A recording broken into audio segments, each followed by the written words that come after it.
alternativa muy potente para poder convertir nuestras TV Box y en definitiva cualquier dispositivo con Android en una consola retro multiemuladora. ¡Hi Retrolovers! Bienvenidos de nuevo. ¿Tienes una TV Box y estás pensando en convertirla en una consola retro multiemuladora? Pues en otros vídeos del canal vimos como para procesadores Amlogic teníamos sistemas autónomos como Emuelec o Batocera, pero no funciona en todos los tipos de procesadores.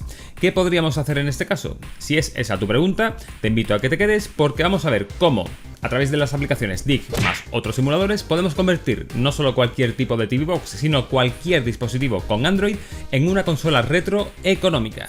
No me enrollo más, así que sin más dilación, ¡empezamos!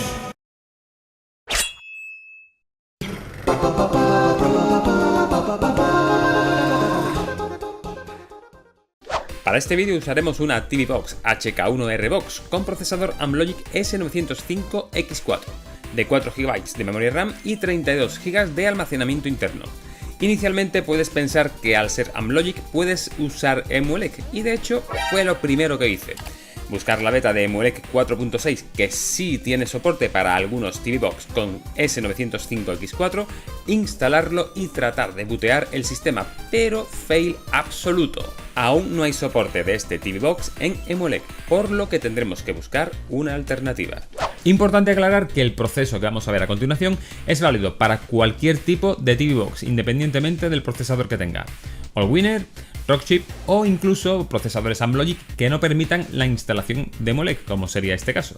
Usaremos una unidad microSD o USB, como sería en mi caso, para transferirle las BIOS y ROMs. Las BIOS, para los que no lo sepáis, son archivos necesarios para arrancar algunas plataformas, como serían PlayStation 1 o Dreamcast, mientras que las ROMs serían lo que comúnmente se conocen como los juegos. Como siempre, por temas legales no se ponen enlaces para conseguir este tipo de ficheros, pero simplemente con un poco de paciencia y Google, en pocos minutos podréis encontrar lo que necesitéis.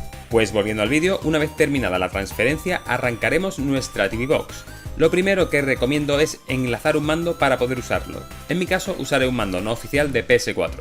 Para dicho enlace iríamos a Ajustes, Ajustes de accesorios remotos y al seleccionarlo comenzaría la búsqueda de dispositivo Bluetooth.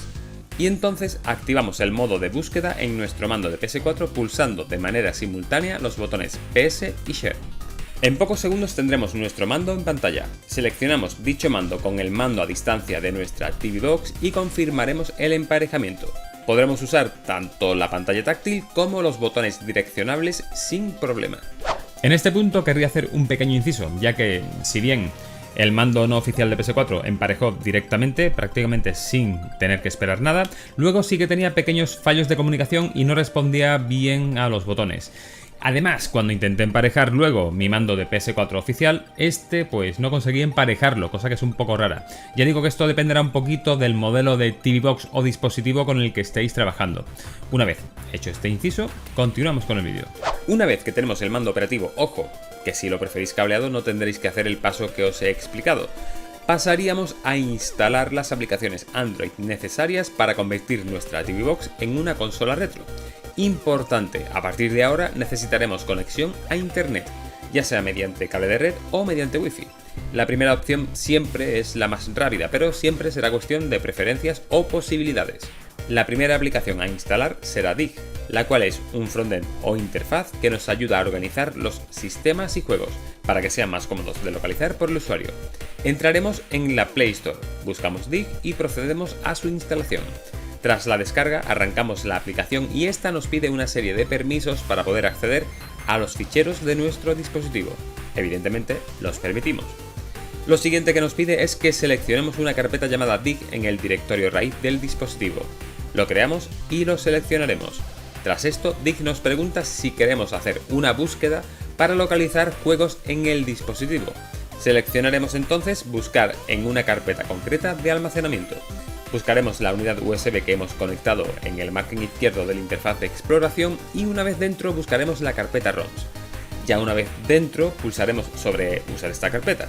Lo que ocurrirá en los siguientes minutos es que DIG irá buscando en todas las carpetas dentro de la que le hemos indicado para sacar el listado completo de ROMs por plataformas, así como buscará las carátulas e información específica de cada juego. Este proceso llevará un rato. Al finalizar, al menos lo que es la búsqueda de ROMs se refiere, DIG tendrá el siguiente aspecto, con los juegos separados por plataformas, en una especie de interfaz por burbujas, podríamos decir. Si esta interfaz os parece un poco simple o queréis algo más elaborado, tenéis siempre la opción de acceder a opciones y seleccionar búsqueda de temas dentro del apartado temas de DIG. Esto nos llevará a un carrusel con una previsualización de los distintos temas disponibles. Una vez que encontramos uno que nos gusta, podremos entrar y clicar en el archivo correspondiente para proceder a su descarga. Recomiendo cambiar a Chrome para esto, ya que en mi caso el navegador que viene integrado en DIG no descargaba los temas.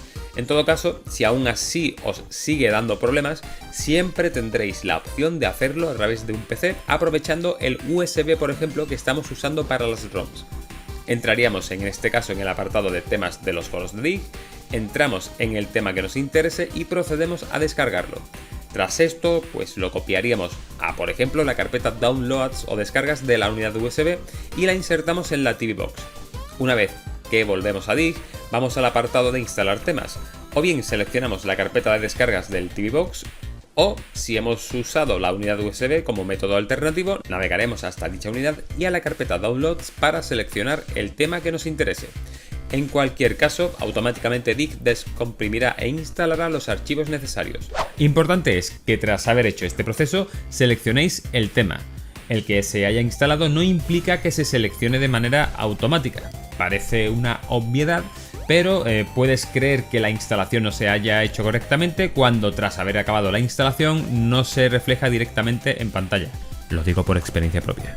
Una vez instalado el tema o los temas que queramos, simplemente iremos a la sección de seleccionar tema y lo cambiaremos en la pestaña desplegable. En este caso seleccionaremos Alex Full NX, un clasicazo de los sistemas Emulation Station. Podemos ver cómo tenemos ahora música y la apariencia de la interfaz es algo más vistosa para el usuario.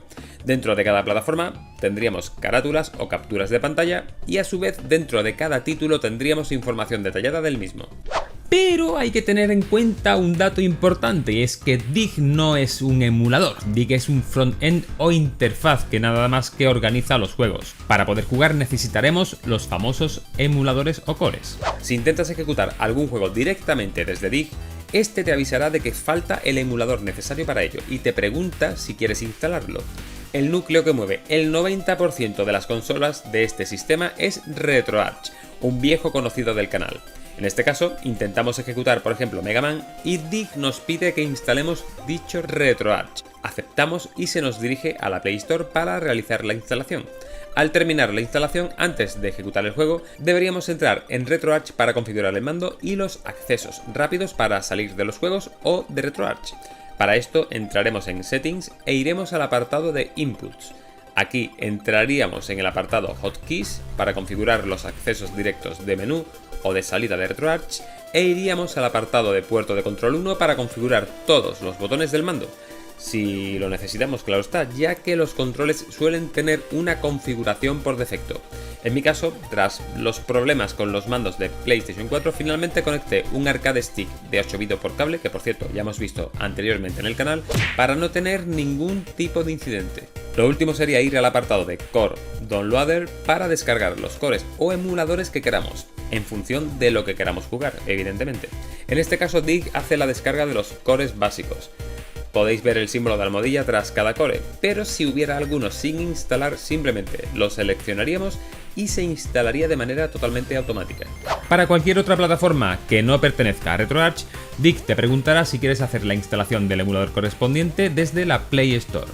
De hecho, intentamos incluso hacer la instalación de Aether SX2, un emulador de PlayStation 2, para ver si conseguíamos la hazaña de conseguir que funcionara en este TV Box, pero no hubo suerte. Ahora que hemos terminado de instalar y configurar RetroArch, podremos ejecutar los juegos. Antes de empezar a jugar, es importante saber que con RetroArch podemos tener más de un core para una misma plataforma. ¿Qué quiere decir esto? Pues que si al intentar ejecutar un juego vemos que no funciona, probablemente tendremos la opción de elegir un core alternativo.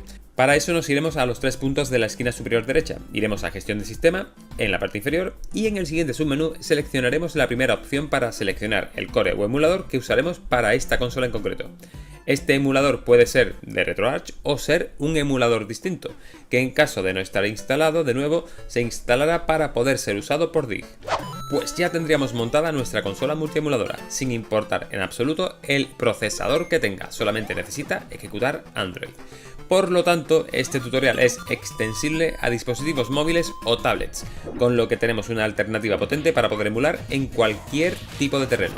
Consolas de 8 bits como NES y Master System, 16 bits como Super Nintendo y Mega Drive, portátiles como Game Gear o Game Boy, recreativas de Neo Geo y clásicas llegando hasta PlayStation, PSP o incluso Dreamcast. Todo al alcance de tu mano. Llega el momento de ver los pros y contras de este combo de Android de Dig más emuladores. Como pros tendríamos en primer lugar que tenemos una amplia variedad de dispositivos donde podemos instalarlo independientemente del procesador que tenga, y en segundo lugar que tenemos disponible una amplia variedad de emulación posible.